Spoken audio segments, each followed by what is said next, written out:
Distribution ಮಾಡಬೇಕು ಅಂತ ನನಗೆ ಒಂದು ಚಿಕ್ಕ ವಯಸ್ಸಿಂದನೂ ಒಂದು ಕ್ರೇಜು ಸರ್. ಹೇಳ್ಕೊಟ್ಟಿದ್ದು ಎಲ್ಲ ಜಯಣ್ಣ, ದ್ರೋಣಾಚಾರ್ಯ ಹತ್ರನೂ ಅನ್ಬೋದು. ವಿಜಯಣ್ಣ ಏನು ಹೇಳಿದ್ದು ಅಂತಂದ್ರೆ ಡಿಸ್ಟ್ರಿಬ್ಯೂಷನ್ ಸ್ಟಾರ್ಟ್ ಮಾಡೋಕೆ ಮುಂಚೆ ಇನ್ ಡೆಪ್ತ್ ನಾಲೆಜ್ ತಿಳ್ಕೊ ಅಂತ. ಮಲಯಾಳಮಲ್ಲಿ ಹೋದ ವರ್ಷ ಇದೇ ಫೇಸ್ ಆಯಿತು, ಈ ವರ್ಷ ಅವ್ರಿಗೆ ಒಂದು 7-8 ಪಿಕ್ಚರ್ ವರ್ಕ್ ಆಯಿತು. ಕೋವಿಡ್ ಟೈಮಲ್ಲಿ ಥಿಯೇಟರ್ ಬಂದಾಯಿತು, ನಾಳೆ ಏನಾಗುತ್ತೆ ಅನ್ನೋದು ಗೊತ್ತಿರಲಿಲ್ಲ. ಆ ಟೈಮಲ್ಲಿ OTT ಅವ್ರು ಬಂದು ಜನಕ್ಕೂ ಎಂಟರ್ಟೈನ್ಮೆಂಟ್ ಬೇಕಿತ್ತು. ಹಳೆ ಪಿಕ್ಚರ್ ಎಷ್ಟು ಅಂತ ನೋಡ್ತಾರೆ. ನಾನು ಒಂದು ಯಾವುದೋ ಒಂದು ಪೋಸ್ಟ್ ಹಾಕಿದ್ರೆ ವೇಟಿಂಗ್ ಫಾರ್ OTT ಅಂತಾರೆ. ಒಬ್ಬ ಪ್ರೊಡ್ಯೂಸರ್ ಪ್ಲಾನ್ ಮಾಡಿದಾಗ ಡಿಜಿಟಲ್ ಇಷ್ಟು ಬರುತ್ತೆ, ಸ್ಯಾಟಲೈಟ್ ಇಷ್ಟು ಬರುತ್ತೆ, ಥಿಯೇಟರ್ ಇಷ್ಟು ಬರುತ್ತೆ ಅಂತ ಎಲ್ಲ ಕಡೆಯಿಂದ ಲೆಕ್ಕ ಹಾಕಿ ಒಂದು ಅಂದಾಜ್ ಮೇಲೆ ಜಾಸ್ತಿ ಮಾಡಿರ್ತಾನೆ. ಸಿನಿಮಾಗಳು ಯಾವತ್ತೂ ಸಾಯಲ್ಲ. ಥಿಯೇಟರ್ ಸಿನಿಮಾದಲ್ಲಿ it's the main revenue centre. ಅದು ಹಂಗೆ ಆಗುತ್ತೆ. ವಿಶ್ವಾಸದಿಂದ ಬಳಸಿ ವಿಶ್ವಾಸ್ ಪೇ.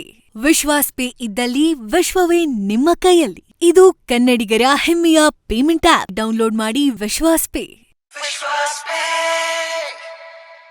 ಆಗಲೇ ಹೇಳ್ತದೆ ಅದೇ ತುಂಬ ಮಾತಾಡಬೇಕು ಅಂತ ನನಗೆ. ಅಂದರೆ ಎಷ್ಟು ಕೋಇನ್ಸಿಡೆನ್ಸೋ ಅಥವಾ ಗೊತ್ತಿಲ್ಲ, ಭೀಮಾ ರಿಲೀಸ್ ಆಗ್ತಿದೆ ಆ್ಯಂಡ್ ಭೀಮಾನು ನೀವೇ ಡಿಸ್ಟ್ರಿಬ್ಯೂಟ್ ಮಾಡ್ತಾ ಇದ್ದೀರಾ overseas and rest of Karnataka. ತುಂಬ ದೊಡ್ಡ ಹೋಪ್ ಇರೋವಂಥ ಸಿನಿಮಾ. ಇಂಡಸ್ಟ್ರಿಯಲ್ಲಿ ಈ ಸ್ಥಿತಿಗೆ ಒಂದು ರೊಟೇಷನ್ ಆಗುತ್ತೆ, ಜನ ನುಗ್ತಾರೆ, ಒಂದು ಬಜ್ ಕ್ರಿಯೇಟ್ ಆಗಿರೋಂಥ ಒಂದು ಸಿನಿಮಾ. ಸೊ ಆ ಸಿನಿಮಾ KRGಯ 125ನೇ ಸಿನಿಮಾ ಆಗ್ತಿರೋಂಥದ್ದೊಂದು ನಂಬರ್ ಹೇಳಿದ್ರು ಯೋಗಿಯವರಾಗಲೇ. ಸೊ ಭಾಳ ಖುಷಿ ಆಯಿತು. ಆ್ಯಂಡ್ KRG ಬಗ್ಗೆ ತುಂಬ ಹೆಮ್ಮೆ ಇದೆ. ಇಂಡಸ್ಟ್ರಿಯಲ್ಲಿ ಇಷ್ಟು ಒಂದು ವರ್ಚಸ್ಸನ್ನು ಕ್ರಿಯೇಟ್ ಮಾಡಿದೆ, ತುಂಬ ಹೊಸ ಹೊಸ ಸಿನಿಮಾಗಳಿಗೆ ಬೆನ್ನೆಲುಬಾಗಿ ನಿಂತಿದೆ, ಹಾಗೆ ಹೊಸ ಹೊಸ ಕಂಟೆಂಟ್ಗಳನ್ನು ಪ್ರೊಡ್ಯೂಸ್ ಮಾಡ್ತಿದೆ. ಸೊ ನಾನು ನೋಡಿದಂಗೆ ಇನ್ನೂ ನೆನಪಿದೆ, ನಿನ್ನಿಂದಲೇ ಒಂದು executive producer Karthik Gowda and ಆ ಸ್ಕೇಲಿಂದ ಶುರು ಮಾಡಿ KGF ಅಂತ ದೊಡ್ಡ ಸಿನಿಮಾನ ಎಕ್ಸಿಕ್ಯೂಟ್ ಮಾಡಿ ಆ್ಯಂಡ್ KRG ಅನ್ನೋ ಒಂದು ಸಂಸ್ಥೆನ ಕಟ್ಟಿ 125 ಸಿನಿಮಾದ ಒಂದು ಜರ್ನಿ. ಈ ಜರ್ನಿನ ಮಾತಾಡಿಸ್ಬೇಕು ಅಂತ ಅನ್ನಿಸ್ತಾ ಇದೆ ನನಗೆ. ಆ್ಯಕ್ಚುಲಿ KRG ಕಾನ್ಸೆಪ್ಟ್ ಬಂದಿದೆ ಅವಾಗ, ಹೊಂಬಾಳೆ ಜೊತೆಗೆ ಇದು ಶುರು ಮಾಡಿದ್ದು. ಹೊಂಬಾಳೆ ಆಗ 5 ವರ್ಷ ಆದ್ಮೇಲೆ ಸ್ಟಾರ್ಟ್ ಮಾಡಿದ್ದು. ಅಂದರೆ ಡಿಸ್ಟ್ರಿಬ್ಯೂಷನ್ ಮಾಡಬೇಕು ಅಂತ ನನಗೆ ಒಂದು ಚಿಕ್ಕ ವಯಸ್ಸಿಂದನೂ ಒಂದು ಕ್ರೇಜು ಸರ್ ಥಿಯೇಟ್ರದ್ದು. ನೀವು ಥಿಯೇಟರ್ ಯಾವುದೇ ಊರು ಹೇಳಿದ್ರು ಆ ಊರಲ್ಲಿ ನನಗೆ ಫಸ್ಟು ಕಾನ್ವರ್ಸೇಷನ್ ಯಾರೋ ಬೇರೆಯವ್ರನ್ನ ಯಾರು ಕರ್ನಾಟಕದಲ್ಲಿ ಭೇಟಿ ಆದರೆ ನಾವು ಈ ಊರವರು, ಈ ದಾವಣಗೆರೆಯವರು ಅಂದರೆ ಥಿಯೇಟ್ರ್ ಹೆಸರು ಬರುತ್ತೆ ಫಸ್ಟ್ ನೆನಪು. ನಿಮ್ಮಲ್ಲಿ ಈ ಥಿಯೇಟ್ರ್ ಇತ್ತಲ್ಲ, ಅದು ನನಗೆ ಬಂದಿದ್ದು. ನನ್ನ ನೆನಪೇನು ಅಂದರೆ, ನಾನು ಆ ಟೈಮಲ್ಲಿ ಹೇರ್ ಕಟ್ಗೆ ಹೋದಾಗ ಸಲೂನ್ಗೆ ಹೋಗ್ತಿರುವಾಗ ಚಿಕ್ಕ ವಯಸ್ಸಲ್ಲಿ ಅಲ್ಲೇ ನಾವು ನ್ಯೂಸ್ ಪೇಪರ್ನ ಉದಯವಾಣಿ ಕನ್ನಡ ಪ್ರಭ ಎಲ್ಲ ಓದ್ತಾ ಇರೋದು. ಇನ್ನೂ ಸ್ಟಿಲ್ ನೆನಪು ನನಗೆ ಸಖತ್ ರಿಮೆಂಬರ್ ಇದಿರೋದು. ದಮ್ದು ಥಿಯೇಟರ್ ಇದಿತ್ತು, ಆ್ಯಡ್, ಪೇಪರ್ ಆ್ಯಡ್. ಅಲ್ಲಿ ನಾನು ಒಂದು ಹೇರ್ ಕಟ್ಗೆ ಹೋದಾಗ ಮೈಸೂರಲ್ಲಿ, ಅದರಲ್ಲಿ ಸುದೀಪ್ ಸರು ರಕ್ಷಿತಾ ಅವ್ರದ್ದು ಪಿಕ್ಚರ್ ಅದು. ಆ ಥಿಯೇಟರ್ ಅವಾಗಿಂದ ಲಿಸ್ಟಿಂಗ್ ನೋಡ್ಕೊಂಡು ಎವ್ರಿ ಫ್ರೈಡೇ ನಾವು ಒಂಚೂರು, ನಾವು 10th ಸ್ಟ್ಯಾಂಡರ್ಡ್ ಆದಮೇಲೆ ಒಂದು ಸ್ವಲ್ಪ ಕೈಯಲ್ಲಿ ಪಾಕೆಟ್ ಮನಿ ಅಂತ ಬಂದಾಗ ಅವತ್ತಿದ್ದು ಫ್ರೈಡೇಗೆ ₹2 ಅಥವಾ 1.5 ಇಟ್ಕೋಬೇಕು ಅನ್ನೋದು ಇದ್ದಿದ್ದು ಐಡಿಯಾ. ಅವಾಗಿಂದ ಥಿಯೇಟರ್ ಹುಚ್ಚಿದೆ. ಯಾವುದೇ ಊರಿಗೆ ಹೋದ್ರೂ ಥಿಯೇಟ್ರ್ ನೋಡ್ಕೊಂಬರ್ಬೇಕು ಅನ್ನೋದನ್ನು ಅದೊಂದು ಹುಚ್ಚಿತ್ತು. ಸೊ ಆ ಒಂದು ಡಿಸ್ಟ್ರಿಬ್ಯೂಷನ್ ಕಡೆ ತಿರುಗ್ತು. ಇವನ್ ನಿನ್ನಿಂದಲೇ ಮತ್ತು ರಾಜ್ಕುಮಾರ್ ಅವ್ರಿಗೂ ಜಯಣ್ಣ ಮಾಡಿದ್ದು. ಆ್ಯಕ್ಚುಲಿ ಇವತ್ತು ಏನೇ ಡಿಸ್ಟ್ರಿಬ್ಯೂಷನ್ 125 ಸಿನಿಮಾ ನಡೀತಾ ಇರೋದು ಏನೇ ಅಂದ್ರೂ ಅದು ಗಾಡ್ಸ್ ಗ್ರೇಸ್ ಒಂದಾದರೆ, ಇನ್ನೂ 2 ಒಂದು ಅಣ್ಣ ವಿಜಯ್ ಅವ್ರು ನಮಗೆ ಮಾಡಿಕೊಟ್ಟಿದ್ದು. ಅವ್ರು ಹೇಳಿದ್ದು ಆಯಿತು ಮಾಡು ಅಂತ ಅಂದಾಗ ಹೋಗು ಮುನ್ನುಗ್ಗು ಅಂತ ಕೊಟ್ಟಿದ್ದು ಒಂದು ಇದ್ಬಿಟ್ರೆ, ಹೇಳ್ಕೊಟ್ಟಿದ್ದು ಎಲ್ಲ ಜಯಣ್ಣ ನನಗೆ. ಅವ್ರ ಆಫೀಸಲ್ಲಿ ಕೂತಿ ಕೆಲವೊಂದು ನೀವು ಒಂಥರ ದ್ರೋಣಾಚಾರ್ಯ ಹತ್ರನೂ ಅನ್ಬೋದು, ಗುರುನೂ ಅನ್ಬೋದು, ಎರಡು. ಅವ್ರೇನು ಹೇಳ್ಕೊಡ್ಬೇಕು ಅಂತಲ್ಲ, ಅವ್ರು ನೋಡಿ ಕಲ್ತಿದ್ದು ತುಂಬ ಇದೆ. ಅವರು ತುಂಬ ಹೇಳ್ಕೊಟ್ಟಿದ್ದು ಇದೆ. ಡಿಸ್ಟ್ರಿಬ್ಯೂಷನಲ್ಲಿ ಹೇಗೆ ಮಾತಾಡಬೇಕು, ಯಾರ ಹತ್ರ, ಒಂದು ಎಕ್ಸಿಬಿಟರ್ ಹತ್ರ ಹೆಂಗೆ ಮಾಡಬೇಕು, ಪ್ಲ್ಯಾನಿಂಗ್ ಹೆಂಗೆ ಮಾಡಬೇಕು ಅಂತ. ನಮ್ಮ ವಿಜಯಣ್ಣ ಏನು ಹೇಳಿದ್ದು ಅಂತಂದರೆ, ಡಿಸ್ಟ್ರಿಬ್ಯೂಷನ್ ಸ್ಟಾರ್ಟ್ ಮಾಡೋಕ್ಕೆ ಮುಂಚೆ ಇನ್ ಡೆಪ್ತ್ ನಾಲೆಜ್ ತಿಳ್ಕೊ ಅಂತ. ಅವ್ರು ಯಾವಾಗಲೂ ಇನ್ ಡೆಪ್ತ್, ಯಾವುದೇ ವಿಷಯಕ್ಕಾದರೂ ಇನ್ ಡೆಪ್ತ್ ಹೋಗು, ಅದಾದಮೇಲೆ ಇದು ಮಾಡಬೇಕು. Entire Karnataka almost A centres and B centres almost ಎಲ್ಲ ಥಿಯೇಟ್ರಿಗೂ ವಿಸಿಟ್ ಕೊಟ್ಬಿಟ್ಟು ಬಂದಿದ್ದೀವಿ ನಮ್ಮ ಬಿಫೋರ್ ಸ್ಟಾರ್ಟಿಂಗ್ ಡಿಸ್ಟ್ರಿಬ್ಯೂಷನ್. ನಾನು ನನ್ನ team first full entire Karnataka. So may be ಅಲ್ಲಿ ಎಷ್ಟೋ ಎಕ್ಸಿಬಿಟರ್ಸು ಹೇಳಿದ್ರು, ಸರ್ 20 ವರ್ಷದಿಂದ ಡಿಸ್ಟ್ರಿಬ್ಯೂಟ್ ಮಾಡಿರೋ ಎಷ್ಟೋ ಜನ ನಾನು ಅವ್ರ ಮುಖಗಳೇ ನೋಡಿಲ್ಲ. ನೀವು ಅಟ್ಲೀಸ್ಟ್ ಎಲ್ಲ ಅಥವಾ ಅವ್ರು ನಮ್ಮ ಥಿಯೇಟ್ರ್ಗಳಿಗೂ ಬಂದಿಲ್ಲ. ಫೋನಲ್ಲಿ ಎಷ್ಟೊಂದು ಜನದ ಇದ್ದಿರುತ್ತೆ. ನೀವು ಥಿಯೇಟ್ರಿಗೆ ಬಂದು ಅವರೆಲ್ಲ ನಮ್ಮ ಥಿಯೇಟ್ರ್ಗಳಿಗೂ ಬಂದಿಲ್ಲ. ನಾರ್ತ್ ಕರ್ನಾಟಕದಲ್ಲಿ ಬಂದಿಲ್ಲ, ನೀವು ಬಂದಿದ್ದೀರಾ, ಅದು ನಮ್ಗೆ ಸಖತ್ ಖುಷಿ ಆಗುತ್ತೆ ಅಂತ. ಆಮೇಲೆ ಎಷ್ಟು ಚೆನ್ನಾಗಿ ನೋಡ್ಕೊಂಡು ಇವತ್ತು ಯಾವುದೇ ಊರಿಗೆ ಶೂಟಿಂಗ್ ಹೋದ್ರೂ ಅಲ್ಲಿ ಗೊತ್ತಾದ ತಕ್ಷಣ ಆ ಥಿಯೇಟರ್ ಅವ್ರ ಮನೆಯಿಂದ ಅಡುಗೆ ಕಳಿಸ್ತಾರೆ. ಆ ಒಂದು ಬರೋದೇ ಫ್ಯಾಮಿಲಿ ಥರದ್ದು ಬಂದಿರೋದೇ. ಮೇ ಬಿ ನಾವು ಹಂಗೆ ಇರೋದು, ಅವರು ಹಂಗೆ ಇದ್ದಾರೆ ಸರ್. ಒಂದು 7 years ಆಯಿತು ಈಗ ಮೊನ್ನೆಗೆ, ಒಂದು 15 days ಬ್ಯಾಕ್ ಒಂದು 7 years ಆಯಿತು. ಸೊ ಅದು ಒಂದು ಇಟ್ಸ್ ಆನ್ ಅಚೀವ್ಮೆಂಟ್ ಸರ್. ಈ ಲೆವೆಲ್ ಬರುತ್ತೆ ಅಂತ ಗೊತ್ತೇ ಇರಲಿಲ್ಲ ಡಿಸ್ಟ್ರಿಬ್ಯೂಷನಲ್ಲಿ KRGದು. ಬಟ್ ಓಕೆ, ಡಿಸ್ಟ್ರಿಬ್ಯೂಷನ್ ಅಂತ ಬಂದಾಗ ಅಂದರೆ ಈಗಿನ ಪರಿಸ್ಥಿತಿ ವಿಚಾರವಾಗಿ ಹೇಳ್ತಾ ಇದ್ದೀನಿ. ಕೆಲಸಗಳು ಕಮ್ಮಿ ಆಗ್ತಿದೆ, ಪ್ರೊಡಕ್ಷನ್ಸ್ ಕಮ್ಮಿ ಆಗ್ತಿದೆ, ಸಿನಿಮಾಗಳು ಬರ್ತಿರೋಂಥ ಸಂಖ್ಯೆ ಕಮ್ಮಿ ಆಗಿದೆ. ಬರ್ತಾ ಇದೆ ಹೊಸ ಸಿನಿಮಾಗಳು ಒಂದಷ್ಟು ಬರ್ತಿದೆ, ಬಂಚಾಗಿ ಬರ್ತಿದೆ. ಈ ಪ್ರೆಸೆಂಟ್ ಸಿಚುವೇಶನ್ನ ನೀವು ಹೇಗೆ ಅನಲೈಸ್ ಮಾಡ್ತೀರಾ ಈ ಒಂದು ಪರ್ಟಿಕ್ಯುಲರ್ ಟೈಮಲ್ಲಿ? ಒಂದು ಲೈನ್ ಹೇಳಿದ್ರೆ it's a alarming situation, critical ಆಗಿದೆ. ಇದು ರೆಡಿ ಆಗಲೇಬೇಕು. ಇದು ಎಲ್ಲ ಸಿಚುವೇಶನ್ ಎಲ್ಲ ಇಂಡಸ್ಟ್ರಿಗೂ ಬಂತು. ಮಲಯಾಳಮಲ್ಲಿ ಹೋದ ವರ್ಷ ಇದೇ ಫೇಸ್ ಆಯಿತು. ಈ ವರ್ಷ ಅವ್ರಿಗೆ ಒಂದು 7-8 ಪಿಕ್ಚರ್ ವರ್ಕ್ ಆಯಿತು. ತಮಿಳು ಅಂಟಿಲ್ ಅರಣ್ಮಣಿ ಆ್ಯಂಡ್ ಸ್ಟಾರ್ ಅಂತ 2 ಪಿಕ್ಚರ್ ಮೇಲೆ ಬಂದಿದ್ದು, ಅಲ್ಲಿಂದ ಸ್ವಲ್ಪ ಜನ ಬರೋಕ್ಕೆ ಸ್ಟಾರ್ಟ್ ಆದರು. ಅವ್ರಿಗೂ ಈ ವರ್ಷ ವರ್ಕ್ ಆಗಿಲ್ಲ. ತೆಲುಗು ಅವ್ರದ್ದು ಅದು ತುಂಬ ದೊಡ್ಡ ಮಟ್ಟಕ್ಕೆ ವರ್ಕ್ ಆಗದಿದ್ರು ಈ ವರ್ಷ ಕಲ್ಕಿ ಬರೋವರೆಗೂ. ಕಲ್ಕಿ ಮುಂಚೆ ಅವರು ಹೇಳೋದು ಬಿಗ್ಗೆಸ್ಟ್ ಇಟ್ಟು DJ ಟಿಲ್ಲು ಅನ್ನೋದು ಒಂದು ಪಿಕ್ಚರು. ಸೊ ಅಲ್ಲೂ ಒಂದು 3-4 ಮಂತ್ಸು ವರ್ಕ್ ಆಗಿಲ್ಲ.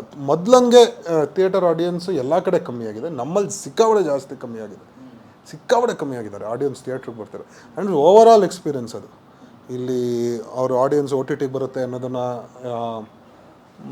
ಥಿಯೇಟರ್ ಬರೋದು ಸ್ಟಾಪ್ ಆಗಿರ್ಬೋದು. ಅದಕ್ಕೊಂದು ಕ್ವೆಶ್ಚನ್ ನಾನು ಸ್ವಲ್ಪ ಇಂಟ್ರಾಕ್ಷನ್ ಜಾಸ್ತಿ ಮಾಡಿರೋದ್ರಿಂದ ಸೋಷಲ್ ಮೀಡಿಯಾದಲ್ಲಿ ಒಂದು ಟಿಕೆಟ್ ಪ್ರೈಸಸ್ ಕಮ್ಮಿ ಅಂತ ಅಂದರು. ಆ ಟಿಕೆಟ್ ಪ್ರೈಸಸ್ ಕಮ್ಮಿನೂ ಮಾಡಿದ್ದೀವಿ. ಈಗ ಟಗರುಪಲ್ಯ ಅಂತ ಸಿನಿಮಾ ಆಗಲಿ ಅಥವಾ ಎಷ್ಟೋ ಆ ಬಜೆಟ್ ಮಿಡ್ ರೇಂಜ್ ಸಿನಿಮಾಗಳನ್ನೆಲ್ಲ 150 ರೂಪೀಸ್ ಇಟ್ವಿ ಥಿಯೇಟರಲ್ಲಿ, ವರ್ಕು ಆಗಿದೆ. ಸೊ ನಾವು ಅಲ್ಲೂ ಮಾಡಿದ್ದೀವಿ. ಮೇ ಬಿ ಕ್ವಾಲಿಟಿ ವೈಸ್ ಗೊತ್ತಿಲ್ಲ, ಓವರ್ ಆಲ್ ಸಿಸ್ಟಮಲ್ಲಿ ಲ್ಯಾಕಿಂಗ್ ಇದೆ from makers and from people who see, ಎರಡು ಕಡೆಯಿಂದ. ಸದ್ಯಕ್ಕೆ ಸಿಚುವೇಶನ್ ಕ್ರಿಟಿಕಲ್ ಇದೆ. ಒಂದು ಆಮೇಲೆ ಹೌದು, ನಾನು ಹೇಳಿದ್ದೀನಿ ಪಿಕ್ಚರ್ ವರ್ಕ್ ಆಗ್ತಿಲ್ಲ, ಬಟ್ ಈ ವರ್ಷ ದೊಡ್ಡ ಹೀರೋದು ಕನ್ನಡ ಸಿನಿಮಾ ಬಂದೇ ಇಲ್ವಲ್ಲ. ಕಾಟೇರನೇ ಲಾಸ್ಟ್, ಅದು ದೊಡ್ಡ ಬ್ಲಾಕ್ ಬಸ್ಟ್ರು. ಅದಾದಮೇಲೆ ಈ ವರ್ಷ ಯಾವುದೂ ಬಂದಿಲ್ವಲ್ಲ, ಯಾವ ಪಿಕ್ಚರು ಬಂದಿಲ್ಲ. ಈಗ ಭೀಮಾ ಬಂದಿರೋದ್ರಿಂದ ನೋಡಬೇಕು. ಭೀಮಾ ಇದೆ, ನಾನು ಅವತ್ತು ಹೇಳ್ದಂಗೆ Bhima, Max, UI, Martin, KD, Bhairathi Ranagal, ಸಿಕ್ಕಾಬಡೆ ಪಿಕ್ಚರ್ ಇದೆ ಈ ವರ್ಷ. ಇಲ್ಲಿಂದ ಆ ಒಂದು ರಿದಮ್ ಸ್ಟಾರ್ಟ್ ಆಗ್ಬೋದು. ಭೀಮಾದ ಹೆಂಗಿದೆ as a being A distributor ಹೊರಗಡೆ ಈಗಿನ ಬಸ್ ಬಗ್ಗೆ ನಿಮ್ಮ ಒಂದು ಅಭಿಪ್ರಾಯ? ಥಿಯೇಟರ್ ಆಡಿಯನ್ಸ್ ಬಸ್ ಇದೆ ಸರ್. ಯಾಕಂದರೆ ಆಲ್ಮೋಸ್ಟ್ ಎಲ್ಲ ಏರಿಯಾ ಸೇಲ್ ಆಗಿದೆ. ಬೆಂಗಳೂರು ಅವರೇ ಮಾಡ್ತಾರೆ, ಜಗದೀಶೇ ಓನ್ ಡಿಸ್ಟ್ರಿಬ್ಯೂಟರ್ ಕಮ್ ಎಕ್ಸಿಬಿಟರು. ನನಗೆ ಜಗದೀಶ್ ಅವರು ಫಸ್ಟು ಸ್ಟಾರ್ಟ್ ಮಾಡಿದ್ದು ಸ್ಟ್ಯಾಂಡೀಸ್ ಪ್ರಿಂಟಿಂಗು. ಅದು ಸ್ಟ್ಯಾಂಡಿಂದ ಮುಂಚೆ BMTC ಬಸ್ ಸ್ಟಿಕ್ಕರ್ ಎಲ್ಲ ಅವಾಗಿಂದನೂ ಜಗದೀಶ್ ಪರಿಚಯ. ಇತ್ತೀಚೆಗೆ ಒಂಥರ ಸಿಕ್ಕಾಬಿಡೆ ಕ್ಲೋಸ್ ಅವರು. ಆಲ್ಮೋಸ್ಟ್ ಎವ್ರಿ ಡೇ ಆಫೀಸ್ ಅವ್ರು ಬರಲೇಬೇಕು, ನಾವು ಒಂದು ಅರ್ಧ ಗಂಟೆ ಒಂದು ಕಾಫಿ ಅಲ್ಲಿ ಡಿಸ್ಕಷನ್ ಮಾಡಿ ಹೋಗಲೇಬೇಕು. ಸೊ ಜಗದೀಶ್ ಪ್ರೊಡ್ಯೂಸರ್ ಆಗಿರೋದು ಸಿಕ್ಕಾಬಡೆ ದೊಡ್ಡ ಒಂದು ನಮಗೆ ಹೆಮ್ಮೆ ಆ್ಯಸ್ ಅ ಇದನ್ನು. ಇನ್ನೊಬ್ಬರು ಪ್ರೊಡ್ಯೂಸರ್ ಕೃಷ್ಣ ಬಂದು ದಯವಿಟ್ಟು ಗಮನಿಸಿದ, ನಾವು ರೋಹಿತ್ ಪದಕಿ ಅವ್ರು ಫಸ್ಟ್ ಸಿನಿಮಾ ಮಾಡಿದ್ದು ಇದು. ಆ ಪಿಕ್ಚರ್ ಡಿಸ್ಟ್ರಿಬ್ಯೂಷನ್ಗೆ ಅಂತ ನಾನು ಹೋಗಿ ಅಪ್ರೋಚ್ ಮಾಡಿದ್ದೆ ಆ ಪಿಕ್ಚರ್ಗೆ. ಬಟ್ ಏನೋ ಬೇರೆ ರೀಸನ್ಸಿಂದ ನಾವು ಮಾಡೋಕ್ಕಾಗಲಿ, ಜಯಣ್ಣ ಮಾಡಿದರು. ಸೊ ಅದರಿಂದ ಅವರಿಬ್ಬರೂ ಆ್ಯಕ್ಚುಲಿ ರಿಸ್ಕ್ ತೊಗೊಂಡು ಮಾಡ್ತಿರೋದು. ಸ್ಯಾಟಲೈಟ್ ಆಗಿಲ್ಲ, ಡಿಜಿಟಲ್ ಆಗಿಲ್ಲ ಆ ಪಿಕ್ಚರ್ಗೆ. ಇದು ಏನಾಗುತ್ತೆ ಅಂದರೆ ಇಟ್ಸ್ ಆಲ್ಸೋ ಆನ್ ಆನ್ಸರ್. ಇದು ಏನಂತಾರೆ, ಒಂದು signal to the people saying ಎಲ್ಲ ಸಿನಿಮಾ 3 ವಾರ ಬರಲ್ಲ. ಈಗ ಹಿಂದಿಲಿ 8 ವಾರಕ್ಕೆ ಥಿಯೇಟರ್ಗೆ ಬಂದು 8 ವಾರಕ್ಕೆ OTTಲಿ ಬರಬೇಕು ಅಂತ ಏನು ರೂಲ್ ಇದೆಯೋ, ಇಲ್ಲಾಂದರೆ ಯಾವ ಮಲ್ಟಿಪ್ಲೆಕ್ಸಸ್ಸು ಹಿಂದಿ ಪಿಕ್ಚರ್ನ ಸ್ಕ್ರೀನ್ ಮಾಡಲ್ಲ 8 ವಾರಕ್ಕೆ ಮುಂಚೆ ಬಂದರೆ. ಈಗ ತಮಿಳಲ್ಲಿ ಅದೇ ಮಾಡಿದ್ದಾರೆ. ನೀವು ತಮಿಳಲ್ಲಿ ನೋಡಿದ್ರೆ ಆಗಸ್ಟ್ 15ರಿಂದ ಹೊಸ ಪಿಕ್ಚರ್ಗಳು ಶೂಟಿಂಗ್ ಸ್ಟಾಪ್ ಮಾಡ್ತಿದ್ದಾರೆ. ಒಂದು ಮಾರ್ಕೆಟ್ ರೆಗ್ಯುಲೇಷನ್, ಮಾರ್ಕೆಟ್ ಕರೆಕ್ಷನ್ ಅನ್ನೋದು ನಡೆಯೋಕ್ಕೆ ಹೋಗ್ತಿದೆ. ಅದು ಸೇಮ್ ಮಲಯಾಳಮಲ್ಲಿ ಆಗಿದೆ. ಇಲ್ಲ ಅಂದರೆ ನೀವು ಕೊಲಾಬ್ರೇಷನ್ ವರ್ಕ್ ಮಾಡಬೇಕು, ಅಂದರೆ ಹಾಫ್ ಫಿಕ್ಸ್ಡ್ ಮಾಡಬೇಕು, ಇನ್ನು ಹಾಫ್ ವೇರಿಯಬಲ್. ಪಿಕ್ಚರ್ ಹೇಗೆ ಟರ್ನ್ಔಟ್ ಆಗುತ್ತೆ ಅದರಲ್ಲಿ ಇಸ್ಕೊಳ್ಳೋಣ ಅಂತ. ಆ ಥರದನ್ನು ಆಗಂಗಿದ್ರು ಓಕೆ ಫೈನ್.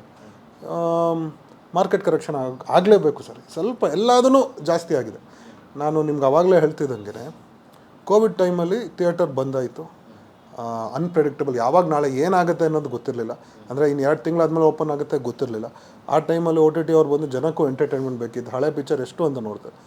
ಯಾರೋ ಒಬ್ಬರು ಒಂದು ಮುನ್ನುಗ್ಗಿದ್ರು, ಡೈರೆಕ್ಟ್ OTT ಮಾಡಿದ್ರು. ಸೊ ಒಂದು ಸಿನಿಮಾಗೆ ಬೆಲೆ 10 ರೂಪಾಯಿ ಅಂತಂದರೆ 10 ರೂಪಾಯಿ ಅವಾಗ 3 ಇದಿತ್ತು, ಸ್ಯಾಟಲೈಟ್ ಸ್ವಲ್ಪ, ಡಿಜಿಟಲ್ ಸ್ವಲ್ಪ ಆ್ಯಂಡ್ ಥಿಯೇಟರ್ ಸ್ವಲ್ಪ. ಆ ಕೋವಿಡ್ ಟೈಮಲ್ಲಿ ಏನಾಯಿತು, ಅವರ ಥಿಯೇಟ್ರ್ ಕಂಪ್ಲೀಟ್ ಬಂದು ಸ್ಯಾಟ್ಲೈಟು ನಡೀತಿತ್ತು, ಡಿಜಿಟಲ್ ನಡೀತು. ಡಿಜಿಟಲ್ ಅವ್ರು ಬಂದು ಏನು ಮಾಡಿದ್ರು, ಓಕೆ ನಿಮ್ಮ ಥಿಯೇಟರ್ದು ನಾವೇ ಕವರ್ ಮಾಡ್ತೇವೆ. ಅವ್ರಿಗೂ ಏನಿತ್ತು, ಅವತ್ತಿನ ದಿನ ಆಡಿಯನ್ಸ್ ಜಾಸ್ತಿ ಇತ್ತು. ಯಾಕಂದರೆ ಎಲ್ಲರೂ ಮನೇಲಿ ಕೂತಿದ್ರು, ಬೇರೆ ಏನು ಕೆಲಸ ಇರಲಿಲ್ಲ. ಎಕ್ಸೆಪ್ಟ್ ಇದಂದರೆ 99% ಬೇರೆ ಏನು ಕೆಲಸ ಇರಲಿಲ್ಲ. ಸೊ ಹಂಗಂತ ಬೇರೆ ಇದ್ದಿತ್ತು, ವರಿ ಇತ್ತು. ಬಟ್ ನಾನಂತರ ಡೈಲಿ ದಿನಚರಿ ಏನು ಕೆಲಸ ಐತೆ ಯಾರೂ ಇರಲಿಲ್ಲ. 10 ರೂಪಾಯಿ ಕೊಟ್ಟು ತೊಗೊಂಬಿಟ್ರು ಒಂದು ಪಿಕ್ಚರ್ಗೆ. ಎಲ್ಲ ಸ್ಟ್ರೀಮಲ್ಲಿ ಏನು ಬರುತ್ತೆ ರೆವೆನ್ಯೂ ಸೇರಿ ತೊಗೊಂಡ್ರು. ಅದು ಕಂಟಿನ್ಯೂ ಆಯಿತು. ನೆಕ್ಸ್ಟ್ ಅದು 10 ರೂಪಾಯಿ ಕೊಟ್ಟ ತಕ್ಷಣ ಅವ್ರಿಗೂ ಆಡಿಯನ್ಸ್ ಜಾಸ್ತಿ ಆಯಿತು, ಸಬ್ಸ್ಕ್ರೈಬರ್ಸ್ ಜಾಸ್ತಿ ಆಗೋಯಿತು. ಥಿಯೇಟರ್ಗಳು ಓಪನ್ ಆದಾಗ ಅಷ್ಟು ತೊಗೊಂಡಿರೋದ್ರಿಂದ ಮತ್ತೆ ಎಕ್ಸ್ಟ್ರಾ ಆಗುತ್ತೆ ಅಂತ ಜನ ಏನು ಅಂದ್ಕೊಂಡ್ರು, ಇದು 10 ರೂಪಾಯಿ ಕೊಡ್ತಾನೆ ಇದ್ರು ಒಂದು ವರ್ಷ. ಆಡಿಯನ್ಸ್ ಬಿಲ್ಡ್ ಆಗಿದ್ದಾರೆ, ನಮಗೆ ಮನೇಲೂ ನೋಡ್ತಾರೆ, OTTಲೂ ಥಿಯೇಟ್ರಿಗೆ ಹೋಗಿ ನೋಡ್ತಾರೆ. But theatre full fledged open ಆದಾಗ ಎಫೆಕ್ಟ್ ಏನಾಯಿತು, ಥಿಯೇಟ್ರ್ ನೋಡೋರು OTTಲಿ ಅಂದರೆ ಎಲ್ಲ ಕಡೆ ಡಿವೈಡ್ ಆಯಿತು. ಸೊ ಇಲ್ಲಿ 10 ರೂಪಾಯಿ ಕೊಡೋರು ಅವ್ರಿಗೂ ಅರ್ಥ ಆಯ್ತು ಜಾಸ್ತಿ ಕೊಡ್ತಾ ಇದ್ದೀವಿ, ಸೊ ನಾವು ಕಮ್ಮಿ ಕೊಡಬೇಕು ಅನ್ನೋದು ಇದಲ್ಲಿ ಬಂತು. ಕಮ್ಮಿ ಕೊಡಬೇಕು ಅಂದರೆ ಮಾರ್ಕೆಟ್ ಕರೆಕ್ಷನ್ಸ್ ಅಷ್ಟೇ, ಇನ್ನೇನಿಲ್ಲ. ಸೊ ಎಲ್ಲ ಈಗ ಏನಾಗಿದೆ, ಒಬ್ಬ ಪ್ರೊಡ್ಯೂಸರ್ ಪ್ಲ್ಯಾನ್ ಮಾಡಿದಾಗ ಡಿಜಿಟಲ್ ಇಷ್ಟು ಬರುತ್ತೆ, ಸ್ಯಾಟಲೈಟ್ ಇಷ್ಟು ಬರುತ್ತೆ, ಥಿಯೇಟ್ರ್ ಇಷ್ಟು ಬರುತ್ತೆ ಅಂತ ಎಲ್ಲ ಕಡೆಯಿಂದ ಲೆಕ್ಕ ಹಾಕಿ ಒಂದು ಅಂದಾಜು ಮೇಲೆ ಜಾಸ್ತಿ ಮಾಡಿರ್ತಾನೆ. ಈಗ ಮಾರ್ಕೆಟ್ ಕರೆಕ್ಷನ್ ಆದಾಗ ಇಲ್ಲಿ ಬಜೆಟ್ಗಳು ಆಗಲೇ ಏರಿತ್ತಲ್ವ, ಇವೆಲ್ಲ ಕಮ್ಮಿ ಆಗಬೇಕು. ಸೊ ಇದೆಲ್ಲ ಕಂಪ್ಲೀಟ್ ಕರೆಕ್ಷನ್ ನಡೀತಿದೆ. ಇದೊಂದು ಸ್ವಲ್ಪ ಟೈಮ್ ಹಿಡಿಯುತ್ತೆ ಅಂತ ನನಗನ್ಸುತ್ತೆ. ಬಟ್ ಐ ಥಿಂಕ್ ಸಿನಿಮಾಗಳು ಯಾವತ್ತೂ ಸಾಯಲ್ಲ. ಥಿಯೇಟರೇ ಸಿನಿಮಾದಲ್ಲಿ it's the main revenue centre. ಅದು ಹಂಗೆ ಆಗುತ್ತೆ, ಹಂಗೆ ಆಗ್ತಿದೆ, ಹಂಗೆ ಆಗುತ್ತೆ. ಜನರು ಅದು ತಗೋಬೇಕು. ಪಾಪ ಎಷ್ಟೊಂದು ಜನ ಇನ್ನು OTT, ನಾನು ಒಂದು ಯಾವುದೋ ಒಂದು ಕಮೆಂಟ್ ಇದು ಪೋಸ್ಟ್ ಹಾಕಿದ್ರೆ ವೇಟಿಂಗ್ ಫಾರ್ OTT ಅಂತಾರೆ. ನನಗೂ ಅರ್ಥ ಆಗಲ್ಲ. ಅದು ಜನರು ಪಾಪ ಬೇರೆ ಬೇರೆ ರೀಸನ್ ಏನಿದೆಯೋ, ಒಂದು ಎಲ್ಲ ಸಿನಿಮಾಗೆ OTTಗೆ ಬರೋಲ್ಲ. ಇವಾಗ OTT ಅವ್ರು ಎಷ್ಟೊಂದು ಜನ ಕಂಡೀಷನ್ ಹಾಕಿರೋದು, ಒಂದು ನಿಮ್ಮ ಥಿಯೇಟ್ರಲ್ಲಿ ಚೆನ್ನಾಗಾಗುತ್ತಾ, ನಾವು ತೊಗೋತೀವಿ ಅಂತ, ಅದೇ ಕಂಡೀಷನ್ ಆಗ್ತಿರೋದು ಈಗ. ಸೊ ಆ ಸಿಚುವೇಶನ್ ಇದೀವಿ. ಮಾರ್ಕೆಟ್ ಕರೆಕ್ಷನ್ ಎಷ್ಟು ಜಲ್ದಿ ಎಲ್ಲರೂ ಅರ್ಥ ಮಾಡ್ಕೋತಾರೆ ಸರ್, ಅಷ್ಟು ಬೇಗ ನಾವು ಬೌನ್ಸ್ ಬ್ಯಾಕ್ ಆಗ್ಬೋದು.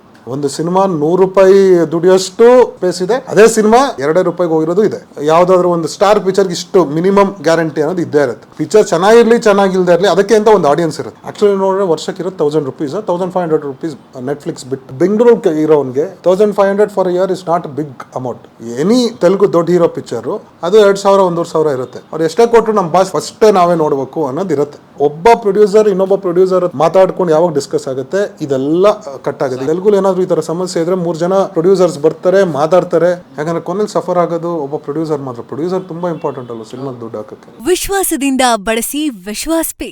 ವಿಶ್ವಾಸ್ ಪೇ ಇದ್ದಲ್ಲಿ ವಿಶ್ವವೇ ನಿಮ್ಮ ಕೈಯಲ್ಲಿ. ಇದು ಕನ್ನಡಿಗರ ಹೆಮ್ಮೆಯ ಪೇಮೆಂಟ್ ಆಪ್. ಡೌನ್ಲೋಡ್ ಮಾಡಿ ವಿಶ್ವಾಸ್ ಪೇ.